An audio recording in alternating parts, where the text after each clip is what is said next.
Hey guys, welcome to the Daily Bits. Glad you're here, glad you're stopping by, enjoying the weekend so far. Actually, pretty well. I was able to sleep in till 8 o'clock this morning, so that felt good.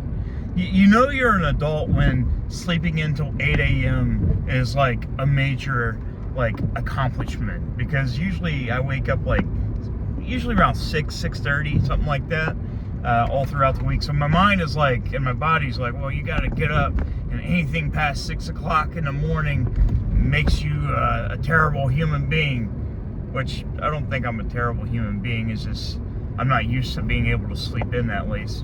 So it's something new.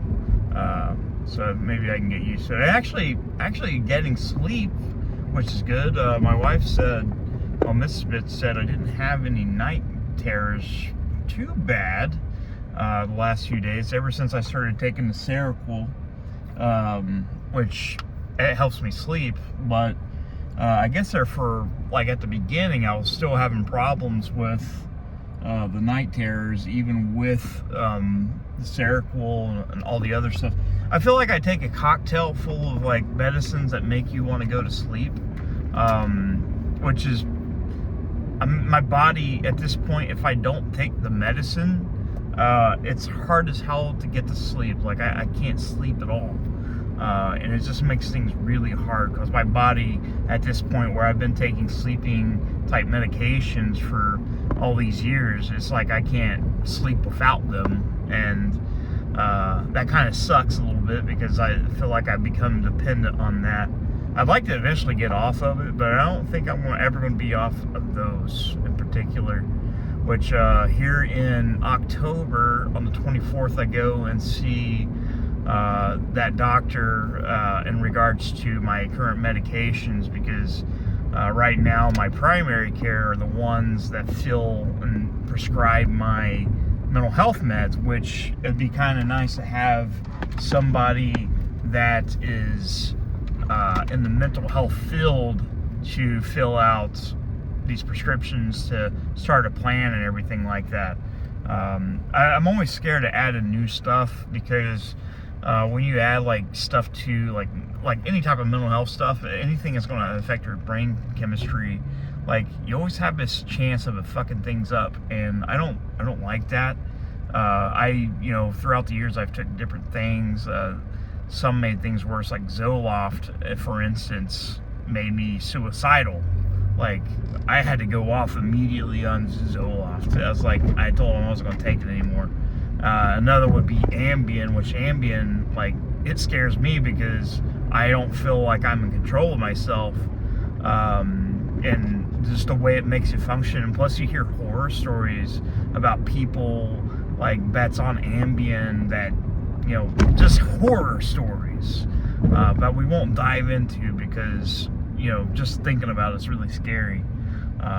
I just can't take Ambien. I won't. I refuse to take it, or anything like Ambien. I just won't do it. I don't want anything that mind altering that turns me into a shell of a person with no control whatsoever, because that's awful. That's awful. I talked a little bit about the gaming stuff yesterday, and I kind of want to elaborate a little bit more on that. Somebody actually made a good point.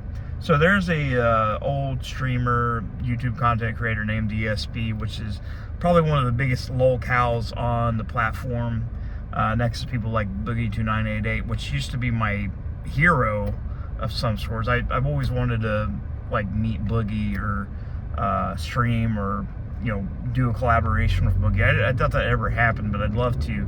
But I'm not gonna when I do the gaming stuff, on some of the streams, it'll mainly just be me and some friends just shooting shit, playing games, and probably being mildly offensive like we used to. If you went back in my back catalog of videos from back in the day when I was mainly concentrated on video games, there was a little bit of toxicity, but it wasn't towards people. It was just us being gamers, rowdy and offensive gamers, which it kind of comes with the territory. If you're a big gamer, there's going to be some not slurs, but There's gonna be some F words and all that stuff thrown around. I'm not gonna make it raunchy, so you don't have to worry about that.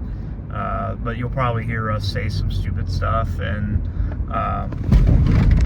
maybe be able to use some of that stuff in like compilations, because I used to put together compilations of our streams when we do stupid things, or if we're doing our podcast, which I'd love to do a podcast again, like eventually.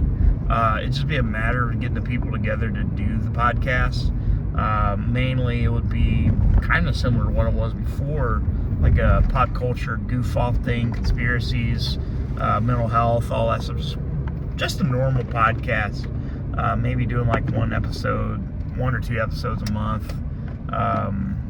And unless it takes off and you guys like the podcast, like, I don't know. I think it'll be interesting. I really do. I think it'll be really interesting just to try it out, just to see what happens. But, well, guys, thank you so much for watching. Definitely appreciate it. Feel free to hit that subscribe button, and I'll see you soon.